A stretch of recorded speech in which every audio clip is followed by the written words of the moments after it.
Bonjour daholo tsika rehetra, manonona ny fiadanan'ny tompo sy ny fahasoavany indray tratra ity andro anio indray. Anovisantsika ny fianarana ny tenin'Andriamanitra izay namarana antsika azy moa mikasika ilay resaka hoe araka ny filazan'ny olona zany hoe raha maty somara Jesosy dia ahoana ny fipetraka an'izay zavatra izay mikasika ilay tenin'i Jesosy manambara manao hoe tahaka ny Jona 3 andro 3 alina tao an-kibon'ny hazandrano dia tahaka izay ihany koa ny toeran'ny zanak'olona 3 andro 3 alina ao an-kibon'ny tany. Nijerentsika mikasika an'izay zavatra izay nefany dia hitantsika efa nisy zavatra mifamaofao be lehibe tao anatin'izay. Jerena izy tao anatin'ireo hoe raha maty zoma izy nisana nitsangana lahady sy nafeny 3 andro 3 alina. Io moa ilay faninao sasany ilay hoe zoma, sabotsy, alahady.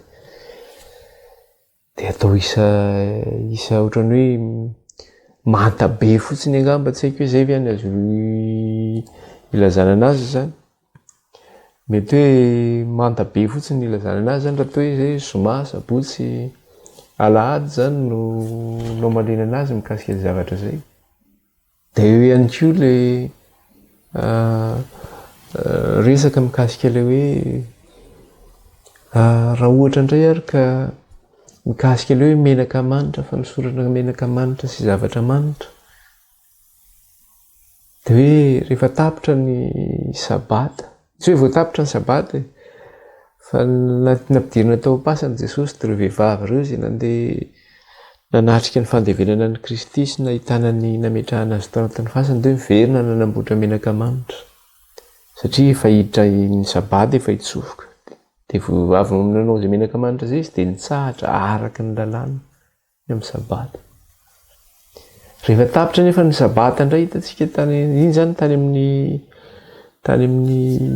Loïc iny, efa tonga indray tary amin'ny Marka dia lazaina fa hoe rehefa tapitra ny sabata dia nandeha nividy menaka manitra indray ilay vehivavy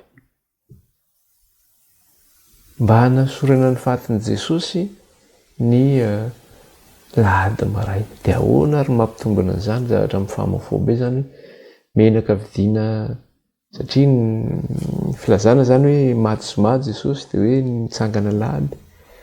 Dia rehefa tapitra ny sabata zany hoe ny sabotsy hariva zany. Rehefa tapitra zany ny sabotsy hariva vao mividy menaka manitra izy dia lasa indray niverina nanamboatra menaka manitra tamin'ny andro zoma. Dia izay vao miverina indray makany amin'ny lahady maraina manositra an'izay menaka manitra izay dia ahoana ny mampitombona an'izany zavatra izany, zavatra mifamaofao be zany. Eo ihany koa miaramila izay nasiana ny andro fasana zany. Inona koa ny zavatra hitantsika tao anatin'izay hoe rehefa nasiana ny andro fasana, rehefa niampitso ny fantatsika tsara fa ny andro namononan Jesosy dia hoe ny andro fiomanana amin'ny andro Paska. Dia hoe niampitso ny andro fiomanana, izany hoe ny sabata zany, ny sabata maraina. Raha raisina ilay hoe maty zoma Jesosy. Dia hoe niampitso ny andro fiomanana, sabata maraina dia nakany amin'ny Pilato reto fariseo sy mpanora-dalàna. Niteny tamin'ny Pilato nangataka mpiambina hoe mba hambenana ny fasana satria ilay iny dia nilaza fa afaka teloana izy dia hitsangana amin'ny maty. Ka asy vao hambenana ny fasana hozy izy. Ateloana zany. Tsy teny ateloana mihitsy izy raha ohatra hoe tokony dia efa nambenana nanomboka tamin'ny nahafatesan'i Kristy zany ilay izy. Dia nasiana nambenana ilay fasana zany, ateloana sy fantan'ny zareo tsara hoe 3 andro 3 alina Jesosy ny an-kibon'ny tany satria izay ny tenenin'i Kristy. Raha ohatra ka hoe ny sabotsy maraina izy ny tonga tany amin'ny Pilato iny zany, nangataka mpiambina. Nefa fantan'ny zareo fa hoe hitsangana ny lahady maraina Jesosy. Tsy teny mihitsy izy hoe mba hambeno ny fasana, ateloana. Satria fantany hoe hambeno ny fasana maroka tonga ny ampitso fotsiny. Fa hoe hambeno ny fasana ateloana fa liny dia nilaza fa hitsangana izy afaka ateloana. Ka ireo mpiambina ireo zany rehefa niambina ny fasana teo, raha ataontsika hoe maty zoma Jesosy nitsangana lahady, nametrahana ny mpiambina zany ny sabotsy, lahady, any amin'ny latsinainy ihany zany, lahady iray manontolo iny zany napetraka ny mpiambina. Lahady Sabotsy iray manontolo napetraka ny mpiamina, lahady napetraka ny mpiamina, alatsinainy iray manontolo napetraka ny mpiamina.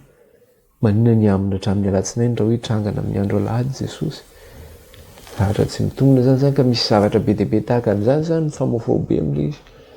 Dia misy koa ilay filazana atao anatin'ny soratra masina milaza ilay hoe tonga dia izay zany ilay version zany no lazainy eto ny teny izy hoe tamin'i Jesosy ilay nitsangana tamin'ny andro voalohany ozy izy.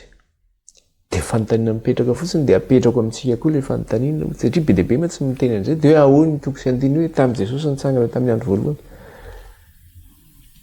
Fa iza ny nahita an'i Jesosy nitsangana tamin'ny andro voalohany tamin'ny herinandro? Iza ny nahita fa nitsangana izy tamin'ny andro voalohany tamin'ny andro? Iny izy fa nitsangana tao am-pasana? Tsisy nahita ange Jesosy hoe iny fa nitsangana tamin'ny maty. Fa rehefa tonga tany am-pasana ny vehivavy ny maraina ny andro voalohany amin'ny herinandro dia iny ny zavatra hita tsy tao intsony Jesosy. Efa nitsangana izy fa tsy hoe nitsangana tamin'ny andro voalohany iny izy. Ary lazaina fa nitsangana tamin'ny andro voalohany Jesosy. Isaina ihany koa ilay izy.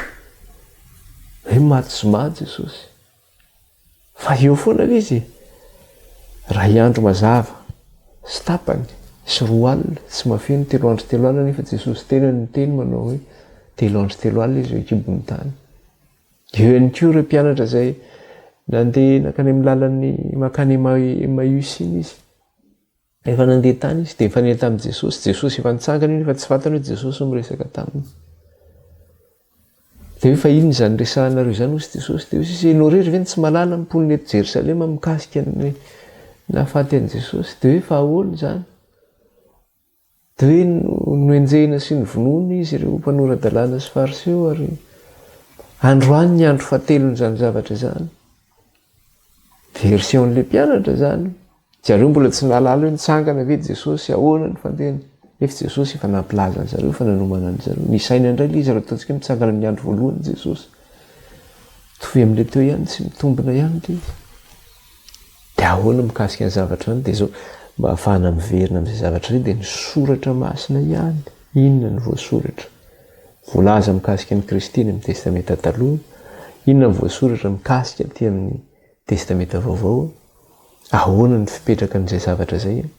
Tanteraka tokoa ve ilay tenin'i Jesosy milaza manao hoe tahaka an'izao na 3 andro 3 alina tao an-kibon'ny hazandrano dia tahaka izay koa ny toeran'ny zanak'olona 3 andro 3 alina ao an-kibon'ny tany.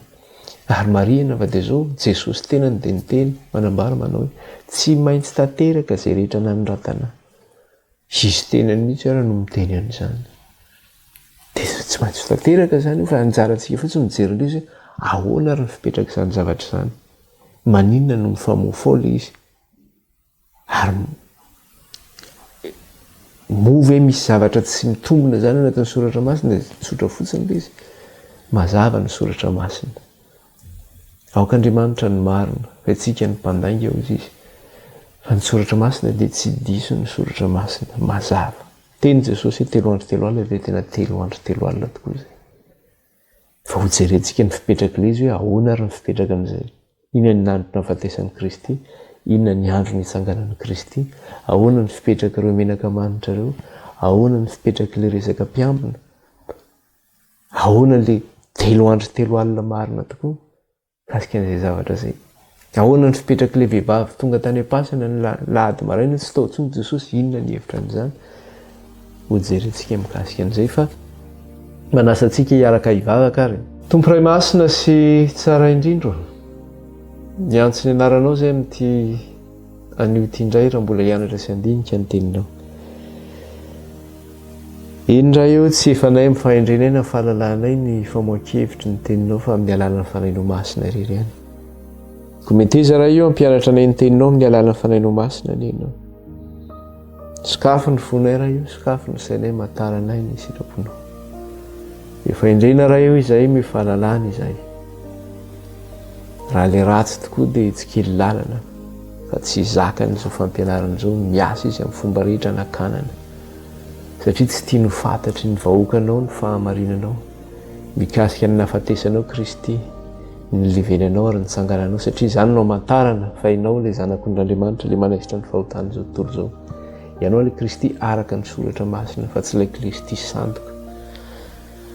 Dia raina ny anaranao Tompo, ankarazaina ny anaranao. Sakafo ny fomba mampanahinay raha io mahatarana ny sitraponao. Mampianaranay raha io ny teninao amin'ny alàna fanainao masina vonin-kaina izany. Ifona ihany koa raha io izahay ny amin'ny fahotanay sy ny tsy fahamarinanay rehetra. Mamindrafo aminay raha io mamelà ny elokay renao. Mangataka aminao izay Kristy io.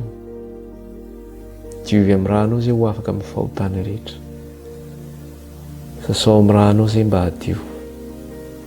Aoka reny fanainao hitantanay ho marina rehetra ary marina ny afaka nay tsy handevo. Afao izay amin'ny fahalemena izay mangejanay. Afao izay amin'ny fahamafisany atoka sy ny fonay.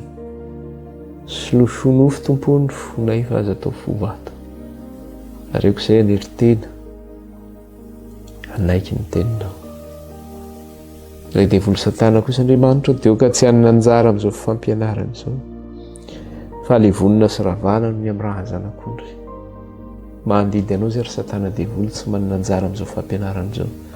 Tsy manana anjara amin'ny fifandraisana amin'ny olona izay miaina ny fianarana ny tenin'Andriamanitra. Miala ianao ry satana, mandidy anao izay. Tsy manan-kery, tsy manam-pahefana ianao ny amin'izany rehetra izany, noho ny amin'ny raha zanak'ondry sy ny fofonan'i Kristy. Dia le vonona ianao sy ny asanao rehetra. Anaran'i Jesosy.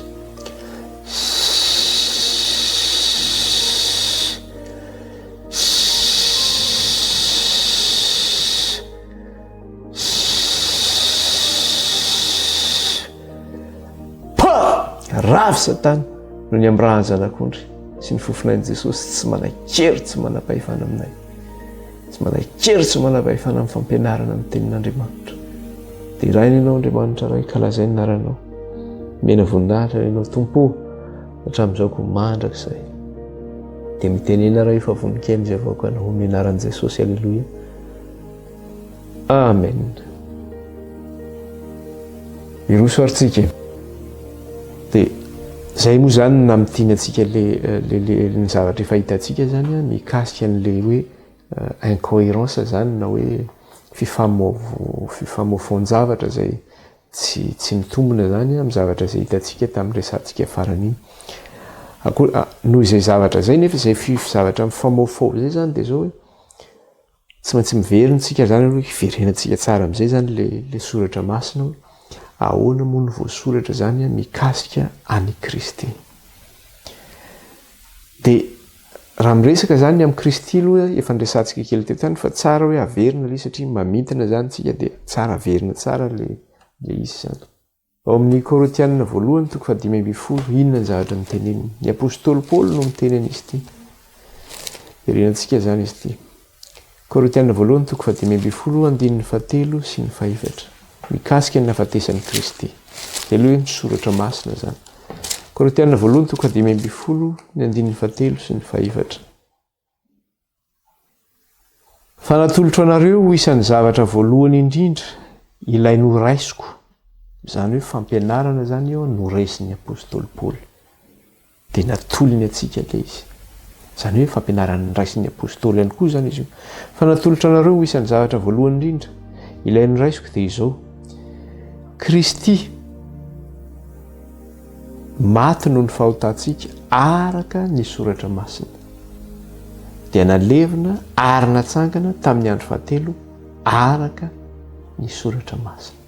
Dia zany Kristy dia zao araka ny raisiko izy fampianarana izay ny raisiko dia natolotro anareo ihany koa. Fa voalaza fa dia zao Kristy maty araka ny soratra masina noho ny fahotantsika. Nalevina araka ny soratra masina noho ny fahotantsika. Nitsangana araka ny soratra masina ihany koa. Zay ny voalaza ny apôstôly Paoly zany no mitatitra an'izy io. Jesosy indray no niteny. Loïc 4:20. Ny koa ny voalaza amin'ny Loïc 4:20.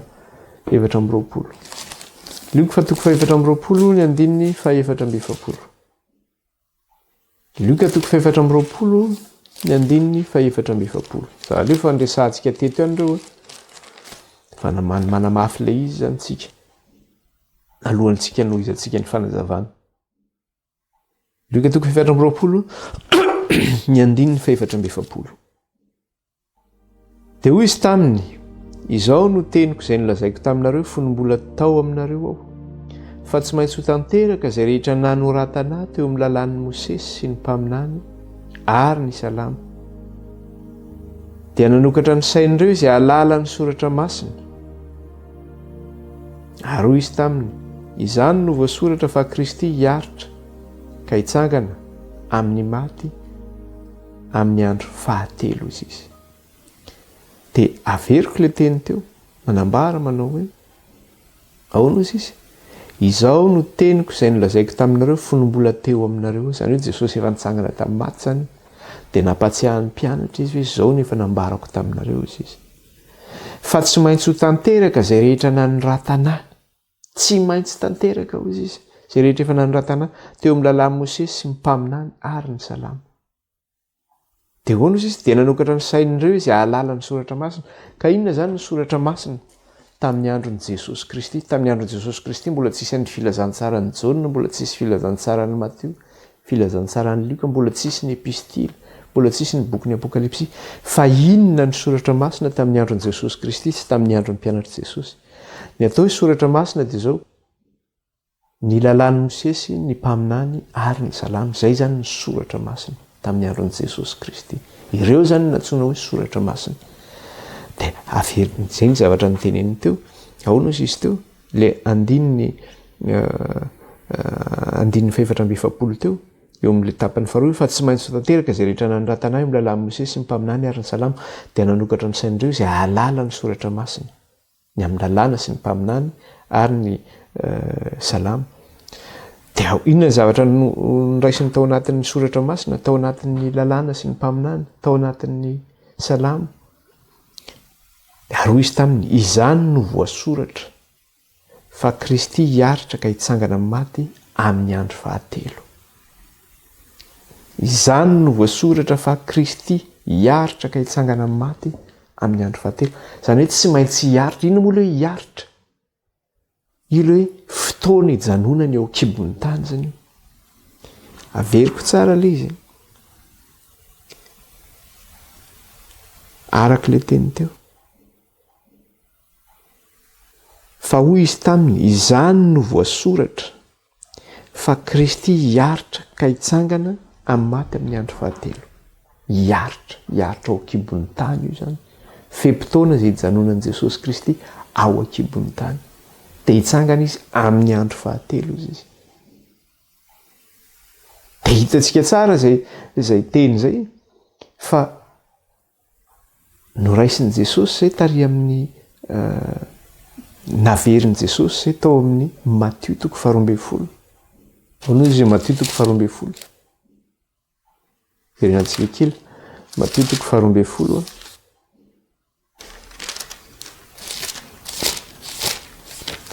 Dia ny andininy 7:30 ka hatramin'ny 70.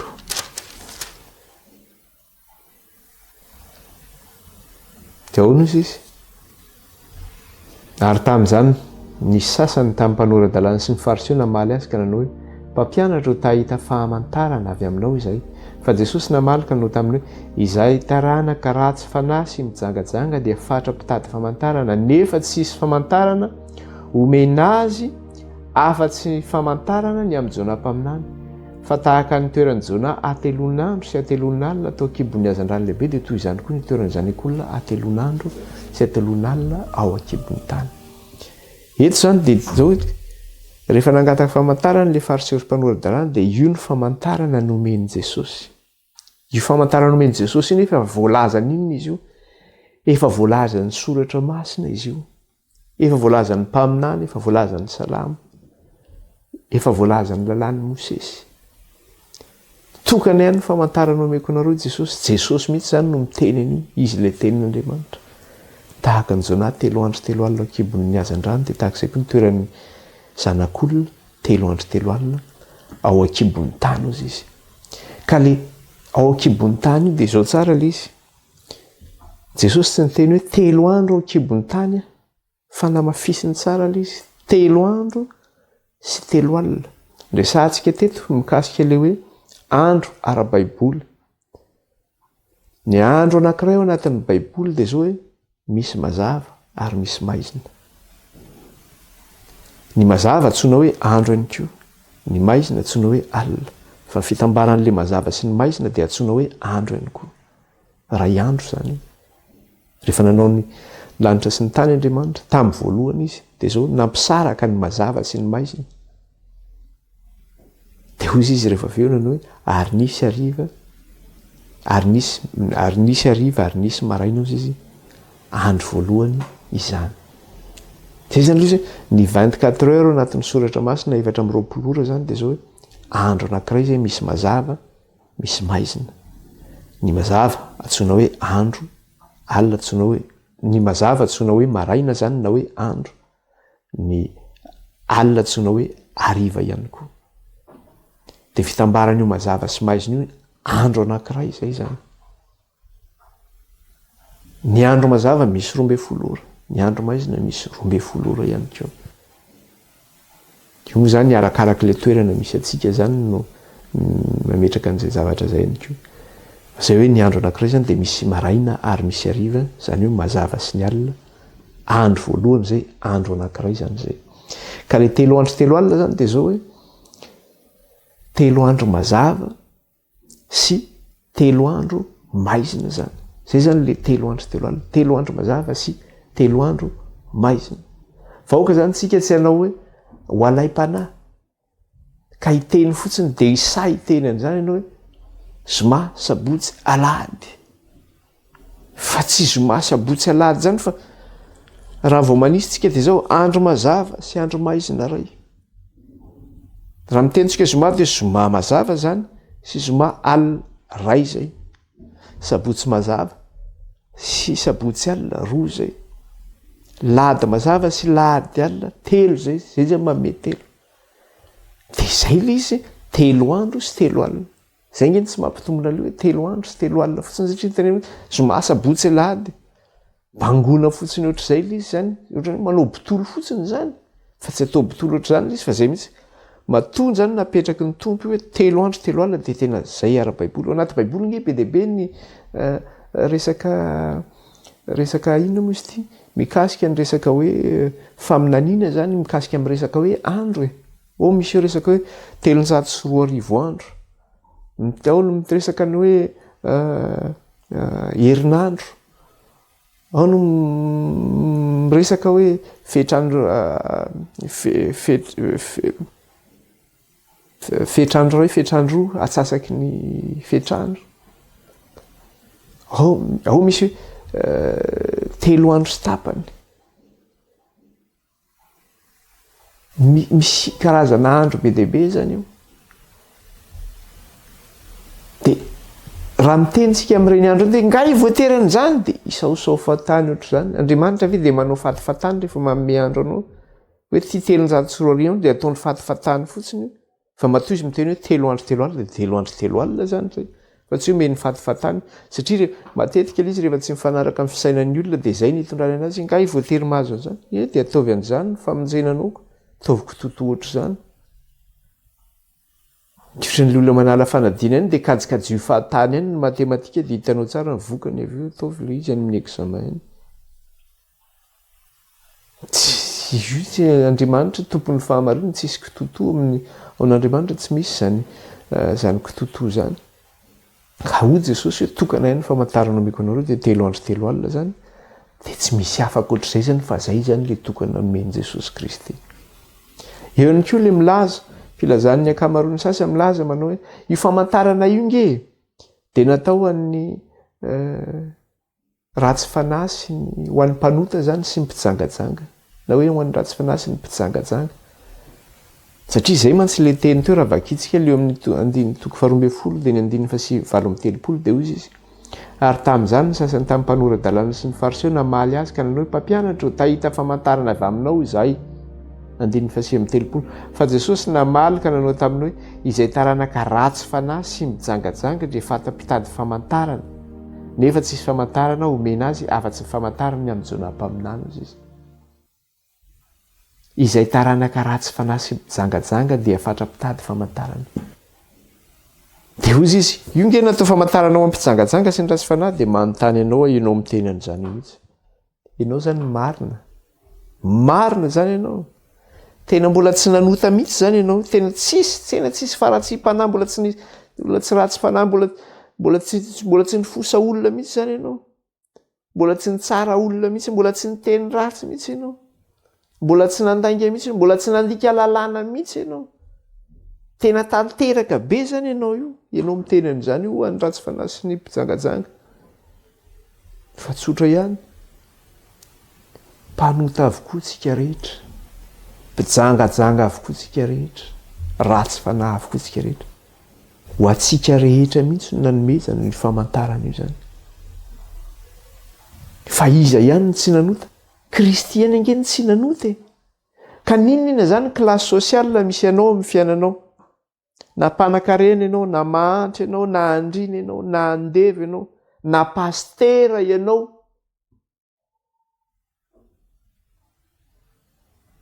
na ataontsika any amin'ny monastera aza misy ianao hoe tena miany ianao, tena hoe mivavaka isan'andro mivavaka.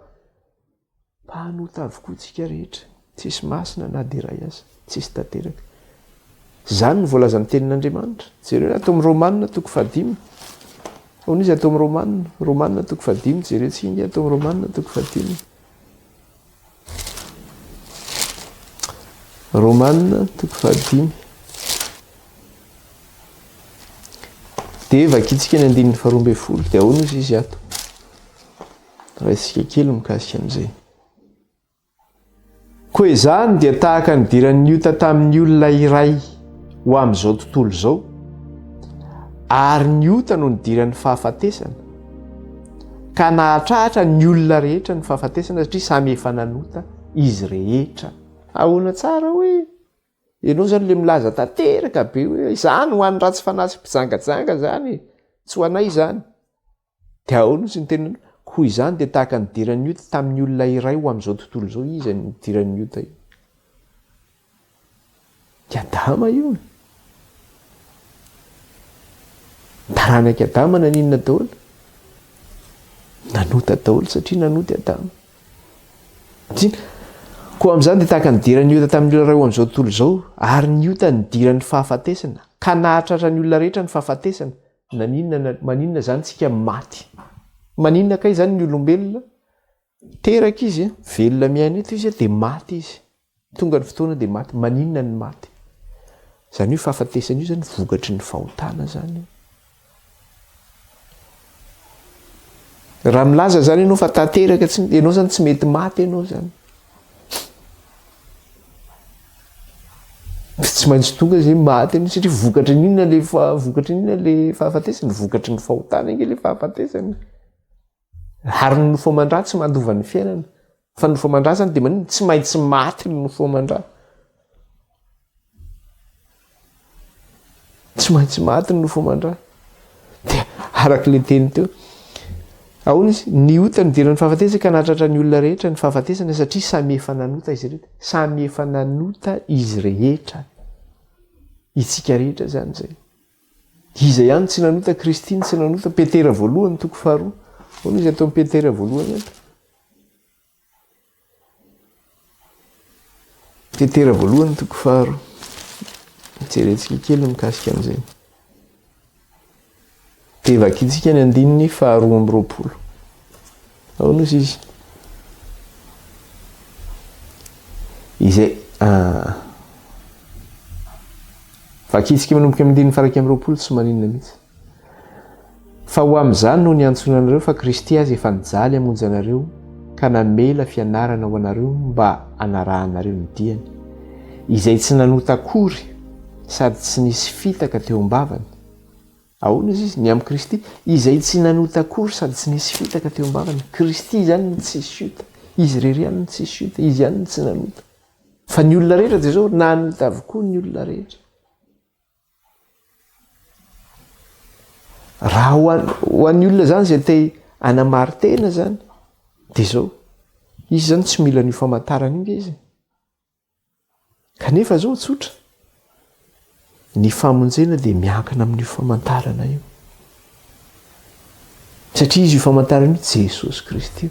Izaho ny lalana sy fahamarinana ary fiainana. Tsy misy makany amin'iray fa tsy amin'ny alalako. amin'ny lalan'i Jesosy zay famantarana io. Inona nefa ny famantarana i Kristy? Famantarana ho lavina Jesosy Kristy. Ka raha mandaha ny famantarana io dia tsy miditra any izao ny lalana sy famarinana ary fiainana. Tsy maintsy tanteraka izay rehetra nanoratana ao amin'ny soratra masina ao izy. Dia moa efa naverintsika foana io ho an'ireo izay milaza hoe tsy voatery mahazo an'izany io, nga io ara-baky teny. Fa dia manao an'Andriamanitra ho iny, ho mpandainga isika hoe raha vao miteny an'izany zavatra zany. Dia aloha raha isika ilay izy fa nitenentsika teto foana dia vakitsika ny soratra masina mikasika amin'izay. Jaonina voalohany toko 5, eo akaiky ny Petera ihany eo aoriana. Jaonina voalohany toko 5 dia ny 9 sy ny 10. Andriamanitra mihitsy zany no maninona? Andriamanitra mihitsy no mitémoigner na vavolombelona ny amin'ny Kristy, amin'ny mahafamantarana an' Jesosy Kristy. Andriamanitra mihitsy no manao vavolombelona to. Ka raha ianao zany mandany io Jesosy io, izay famantarana io, dia iza ny lavinao zany? Andriamanitra koa zany ny lavinao ny amin'izay zavatra zay. 9 sy ny 10, toko 5. Izay mino ny zanak'Andriamanitra no manana ny fanambarana ao anatiny. Izay tsy mino an'Andriamanitra dia efa nampandainga azy, satria tsy mino ny fanambarana izay nambaran'Andriamanitra ny zanany izy. Jesosy ange ny teny, ny teniko izay lazaiko aminareo tsy teniko fa ny raiko izay naniraka no mampiteny izany aminao izy, no miteny izany ka zany ny ambarako. Zany Jesosy miteny tenin'Andriamanitra no entin'ny Kristy. Ny asa kosa izy dia manao ny sitrapony raiko izay any an-danitra.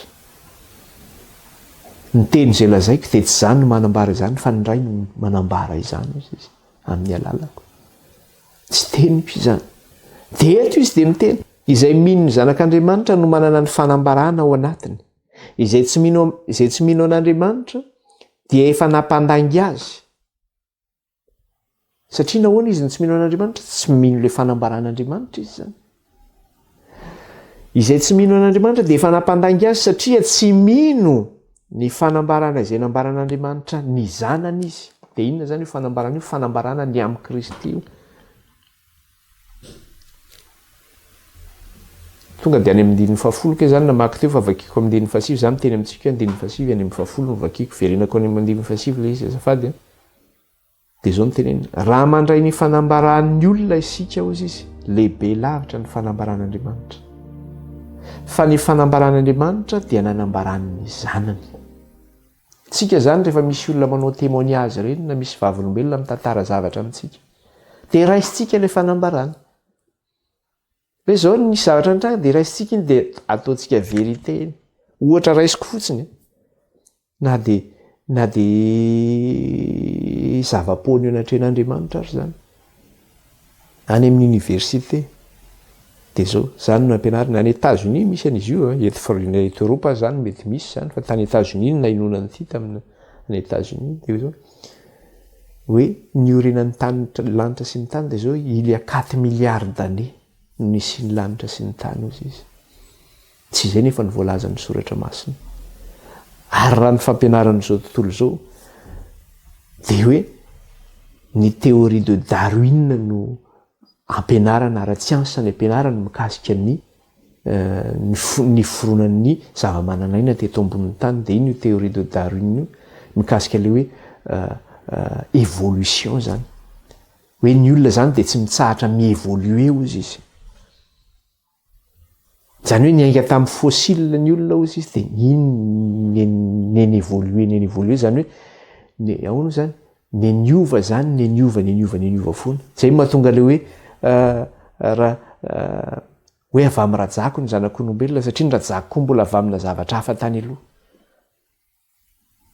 Dia ianareo raha miteny anareo taranaka rajako, za tsy taranaka rajako zany. Zafady. Andriamanitra miteny izy nahary ako izay ninoko. Fa raha zay ny ampianarana antsika dia mino tsika satria zay fanambaran'olona zany zay dia mino tsika. Hoe zay ny voalaza. Hoe araka ny voalazan'ny hoe prouvé scientifiquement. Nefa na zareo samy scientifique ary dia zao ils se contredisent. Zany hoe na zareo raha mifanohitra amin'ny zavatra teneniny ihany koa. Dia zay nge izy. Jereo tsara hoe théorie de Darwin. Théorie nge zany zavatra zany. Théorie zany. dia rehefa zay ny atao hoe verité na atao hoe fahamarinana zany.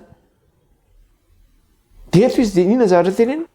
Raha mandray ny fanambaran'ny olona sika zany mandray fanambaran'ny olona tahaka an'izany nefa zany zavatra diso zany atren'Andriamanitra, fahavetavetana eo anatren'Andriamanitra zany satria ny fahendren'Andriamanitra dia fahadalana eo amin'ny olona ary ny fahendren'olona dia fahadalana eo anatren'Andriamanitra ka zany fahendren'olona zany milaza hoe évolution ny avian'ny olombelona zany.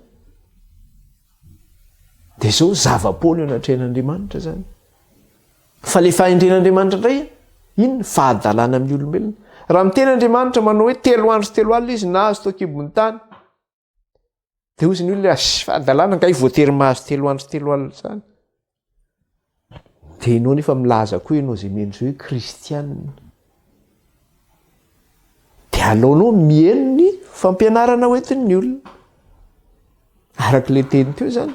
Zay izy raha mandray ny fanambaran'ny olona isika, lehibe lavitra ny fanambaran'Andriamanitra, lehibe lavitra zany fanambarana izany. Fa ny fanambaran'Andriamanitra dia nanambarany ny zanany ny amin'ny Kristy, fa voalaza ny mpaminany sy ny salamy ny lalàn'i Mosesy zany. Dia toy izany, izay mino ny zanak'Andriamanitra no manana ny fanambarana ao anatiny. Izay tsy mino an'Andriamanitra dia efa nampandainga azy satria tsy nino ny fanambarana izay nambaran'Andriamanitra ny zanany izy. Raha tsy mino zany ianao ny fanambarana io hoe Jesosy mahazo 3 andro 3 alina, mampandainga an'Andriamanitra zany ianao. Satria Andriamanitra mihitsy ny nanambarany io fanambarana io ny amin'ny zanany. Izany no voasoratra. Dia mampandainga an'Andriamanitra zany ianao. Dia anjarantsika mikasika mandray mikasika an'izay zavatra zay zany. Dia ahoana koa izy atao amin'ny Romanina indray tsika. Romanina 7:7 sy ny 7. Romanina 7:7 sy ny 7. Dia izao nivaky ny teny amin'ny anaran'i Jesosy.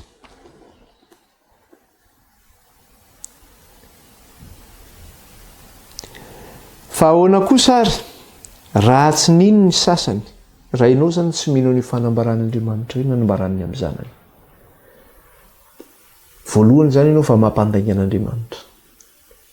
Faharoa manaraka an'izay, raha tsy mino ianao, mahadiso ny soratra masina ve zany? Dia ahoana ozy izy?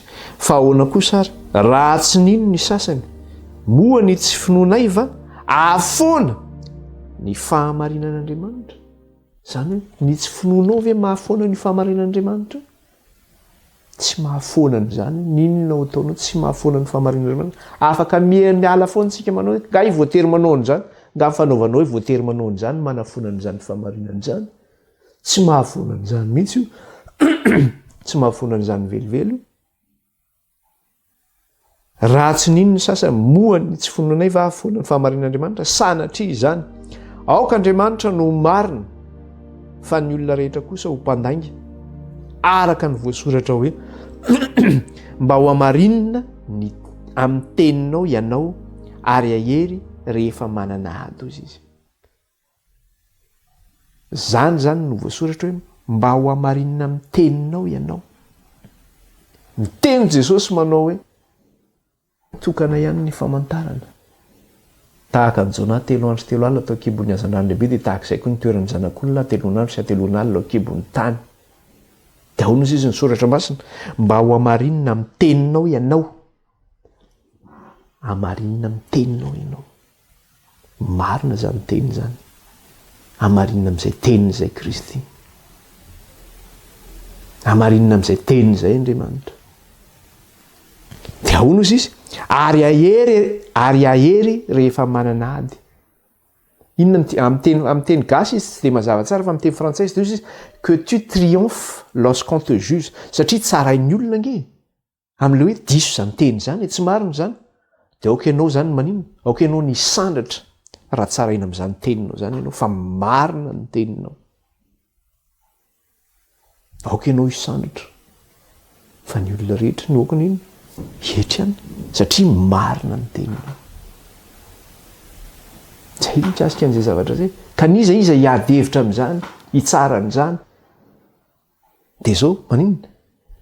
Aoka Andriamanitra no isandratra, aoka izy ahery. Tsy afaka nino ianao? Mpandainga an'Andriamanitra ianao. aok'Andriamanitra no marina fa ny olona rehetra kosa ho mpandangy ao izy. Dia izay mikasika an'izay zavatra izay zany. Fanontaniana nipetraka dia ity, iza moa ny mpandangy? Iza ny mpandangy ary iza ny mampandangy? Iza ny miampangalangy? Ny devoly ingeny ny mpandangy? Iza ny tsy tian'io fahamarinana io? Ny devoly ingeny tsy tian'io? Ka miasa amin'ny fomba rehetra izy hanadosona an'io, hanafoanana ny tenin'Andriamanitra io, kanefa izay voasoratra teo. Ny tsy finoanao ve mana foana le fanambaran'Andriamanitra, le fahamarinan'Andriamanitra? Tsy mana foana, velively zany. Fa aok'Andriamanitra no marina ary ny olona rehetra ho mpandangy. Aok'Andriamanitra no hisandratra ny amin'izany. Fa ny devoly no tena tsy tiany. Izy ingeny mpandangy, hatramin'ny voalohany izy dia efa mpandangy.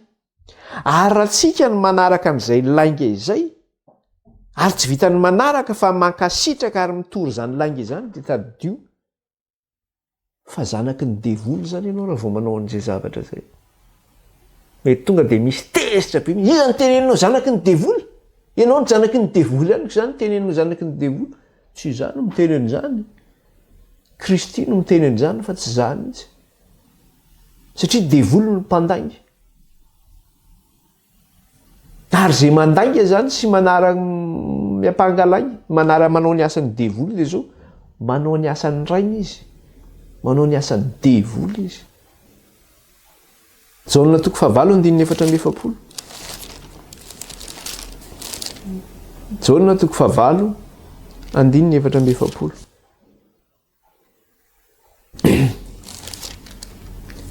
Vakitsika amin'ny anaran'i Jesosy. Jaonina toko fahavalo andininy efatra amby efapolo. Dia ahoana hozy izy ato?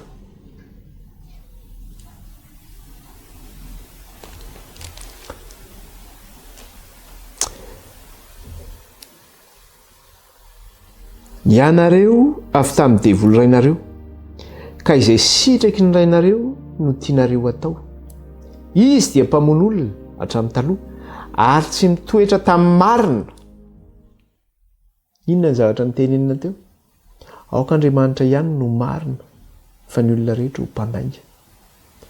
Raha tsy mino izy ny sasany, na tsy mitoetra amin'ilay marina zany ny sasany, mana foana ilay fahamarinan'Andriamanitra ilay zany. Sanatria izany ozy izy. Dia eto izy dia miteny. Inona ny zavatra niteneniny teo? Izy dia mpamono olona hatramin'ny taloha izy ny devoly zany io, ary tsy mitoetra tamin'ny marina izy. Izy zany tsy mitoetra amin'ny fahamarinana io. Dia toy izany. Satria tsy misy marina aminy. Raha mandanga izy dia ny azo no lazaina. Satria mpandanga izy sady ray ny lainga. Dia toy izany. Fa satria nilaza ny marina ao, Jesosy io nilaza ny marina Kristiny amin'izany 3 andro 3 alina zany. Satria nilaza ny marina ao, dia tsy inonareo. Iza moa aminareo no mampiseho aho ho nanota? Hitantsika tsara fa Kristy tsy nanota zany. Iza no mampiseho? Satria raha ohatra ka tsy marina ange tenenin' Jesosy dia miteny zany tsika hoe mpandangy Kristy. Ka raha miteny tsika hoe mpandangy Kristy dia mpanota zany Kristy. Zay nge dikan'izany.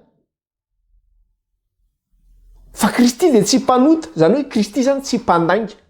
Fa zay lazain'ny Kristy dia maninona? Marina zay lazain'ny Kristy zany. Zay ny dikan'izany. Fa satria milaza ny marina aho dia tsy inonareo. Iza moa aminareo no mampiseho ho nanota? Raha ny marina no lazaiko, nahoana no tsy mino ahy? Izay avy amin'Andriamanitra dia miaino ny tenin'Andriamanitra. Izany no tsy henonareo satria tsy mba avy amin'Andriamanitra ianareo.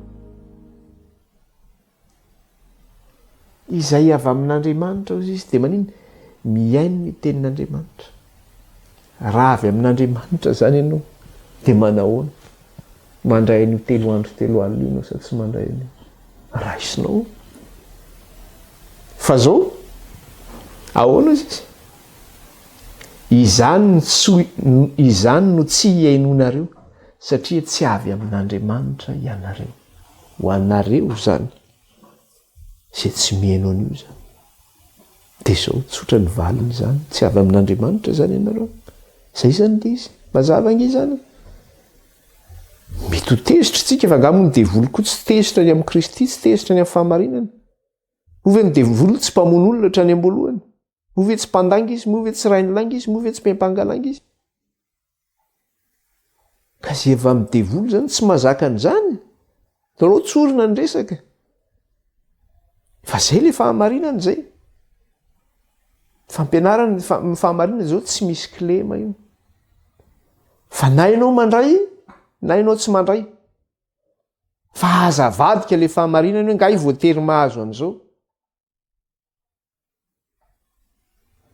de atovy ohatr'izany zay zany finoanao zany fa mazava hoe avaiza zany ny avinao rehefa manao an'izay zavatra zay nge zany ianao mazava zay de rehefa tezitra ianao de tezitra amin'ny finoanao zany ianaoko zay zany le izy tsotra nge zany na ianao manaraka ny marina na ianao tsy manaraka ny marina zany fa zao zavatra teneniko atsika na ny devolo io aza de zao mino an'Andriamanitra nge io izy manohatra fa mino an'Andriamanitra izy ary mangovotra izy eo anatrehan'Andriamanitra zany ny voalazany amin'ny Jakoba any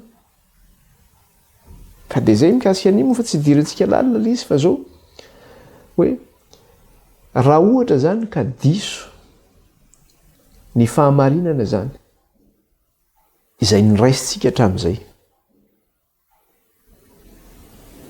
de zao ny finoantsika ny amin'i Jesosy zany zay niorina ao amin'i Kristy de diso ihany koa zany satria ny Jesosy zay ninoantsika zany de zao tsy maty araka ny soratra masina tsy nalevina araka ny soratra masina ary tsy nitsangana araka ny soratra masina Jesosy tena nefa naveriko teto de nilaza fa izy Kristy sandoka sy mpaminany sandoka ary maro no voafitana ozy izy Kristy de niteny manambara manao hoe aza makany ianareo aza mino ianareo fa eny fa na de ny olom-boafita aza de ho fitahana ozy izy amin'ny alalan'ny Kristy sandoka io amin'ny alalan'ny fampianaran'le mpaminany sandoka mikasika any amin'ny Kristy zay tsy izy tsy araka ny soratra masina tsy araka le fahamarinana nanitra ny millénaire maro ny asan'ny satana nanapitehina any fahamarinana ny amin'ny Kristy io nresaka tsika tetiny amin'ny tantaran'ny fiangonana nandra-patonga amin'izao vanim-potoana misy atsika zao hitantsika ny fiovan'ny fahamarinana nandritra an'izay fotoana zay vokatra ny asa nataon'ny devoly niditra antsehatra izy amin'izao fotoana zao nefa amin'ny alalan'ity boky ny Apokalypsy ity zao de zao mamerina ny fahamarinana atsika zay natao tsatoka zany mamerina ny fahamarinana atsika mamerina zany tsika le fivavaha amin'Andriamanitra marina iza le Kristy vavahantsika mamerina tsika am'le hoe inona le andro fitsaran'Andriamanitra mamerina tsika am'le fahamasina amin'ny resaka hoe ahoana moa zany fanavahana masina sy ny tsy masina zany zay ny famerenana an'lizy ka eo zay mazava-dehibe lizy ka iverenantsika zany tsy maintsy miverina amin'itsika efa nyresantsika mikasika le resaka hoe 740 andro ka rehefa nazava am'izay zany tsika mikasika le hoe maty amin'ny atsasaky ny herinandro de tsy maintsy miverina am'izay 740 andro zay tsika miresaka tsara hoe satria araka le voalaza hoe miaingany amin'ny soratra masina atsika io inona ny voasoratra ny lalàny Mosesy sy mpaminany ary ny salamy de miresaka zany tsika ny mikasika ny amin'ny Kristy ahoana marina na fahatesan'ny Kristy de tsy maintsy miverina tsika ny am'le 740 andro le faminanian'i Daniela rehefa miresaka am'izay tsika de tsy maintsy miverina ihany koa tsika mamarana le 740 andro mikasika le hoe inona ary ilay fitoerana masina zay nidiovina io na ny sorana ny fahotana de tsy maintsy miverina tsika inona zany fa ny zavatra ho hitantsika am'izay de zao fahamerenana le fahamarinan'Andriamanitra ny mamarana n'izay zavatra zay de ho resahantsika mikasika an'izay zavatra zay zany de eo ihany koa tsika mety mametraka fanontaniana mikasika hoe de ahoana ary ho an'ireo zay tao anatin'ny tsy fahalalana mikasika an'izay zavatra zay satria tsy nahalala izy tany aloha zany ny ohatra ny tamin'ny andro Lutera tamin'ny andro Lutera zany Martin Luther nana voafivavahana tany amin'ny 1500 tany zany teo ny fanavozana ara-pivavahana tamin'izany fotoana zany mbola tsisy fahamarinana amin'ny sabata nivoaka mbola tsisy fahamarinana amin'ny mikasika an'izany hoe Jesosy maty amin'ny atsasaky ny herinandro zany mbola tsisy fahamarinana eny amin'ny resaka hoe madio sy maloto zany fa fahamarinana tamin'izany dia fa mivoaka tamin'izany dia resaka hoe fanamarinana amin'ny finoana fa tsy fanamarinana amin'ny asa ary ny le fanamarinana amin'ny finoana io dia mahaimaim-poana avy amin'Andriamanitra fa tsy vidinam-bola izy io le famindram-pon'Andriamanitra. Zay no ny fanavaozana ara-pivavahana zay nentin'ireo mpanavao fivavahana tamin'izany vanim-potoana zany tamin'ny andron'ny réforme zany. Dia ny dikan'izany hoe amin'ny andron'ireny tambola tao anatin'ny tsy fahalalana dia ahoana zany zany Andriamanitra milaza mihitsy, Andriamanitra mijery ny andron'ny tsy fahalalana hozy izy. Fa rehefa tonga kosa ny fahalalana dia inona ny zavatra angatan'Andriamanitra amintsika? Miantso ny olona rehetra hibebaka izy. Fa tsy hoe efa nomena ny fahalalana ankehitriny ka toy zay nge tsy nahalala. Tamin'ny andro tsy nahalalana dia tsy nahalala ianao. Fa ankehitriny rehefa malala ianao dia inona ny zavatra to? Mibebaka ianao. Fa tsy mbola mijanona amin'iny tsy fahalalana iny. Ignorenao fotsiny izy modinao tsy fantatra fa fantatrao iny. Rehefa fantatrao iny tonga dia miapanganao iny tenin'Andriamanitra iny ihany miapanganao fa ngainao afaka miala amin'io. Tsy afaka miala amin'io no. Asan'ny apôstôly 7:30. Asan'ny apôstôly 7:30.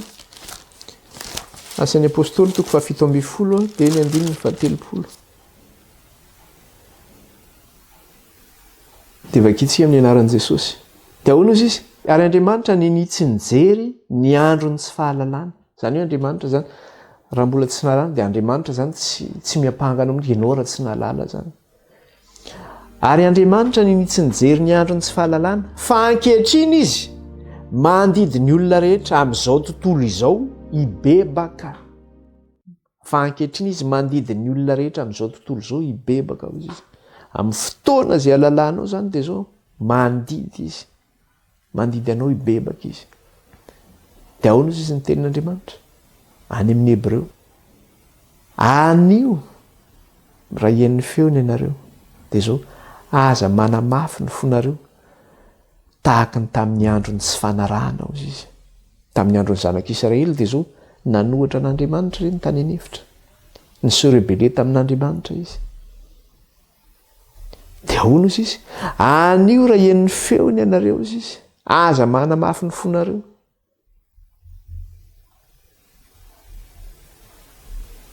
Tamin'ny androny tsy fanarahana izy tany anefitra. Dia zao izy aza manamafy ny fontsikatsika. Ka ilaza anao hoe ny finoako dia ampy ahy rehefa mino an' Jesosy dia ampy ahy zany. Aza mifandrebireby amin'izany 3 andro 3 alina zany. Lasa ohatrany hoe teniko le hoe 3 andro 3 alina nefa tsy teniko ankely izy. Fa tsy zakan'ilay olona le fampianarana tsy misy kleny. Dia zany lasa voateniteny mafy eto zao. Fa tsy teniko. Ka aoka zany tsika tsy hanamafy ny fontsika. Anao hoe ny finoako dia ampy ahy zany.